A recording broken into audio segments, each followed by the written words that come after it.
చేనుకు షికారుకెళితే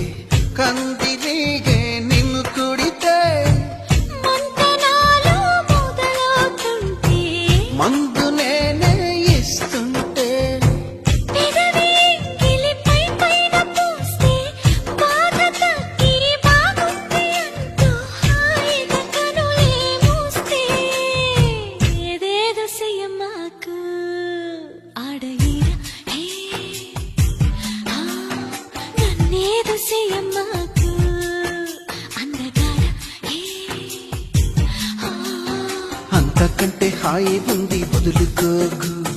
ముందుకొచ్చి ముట్టుకుంటే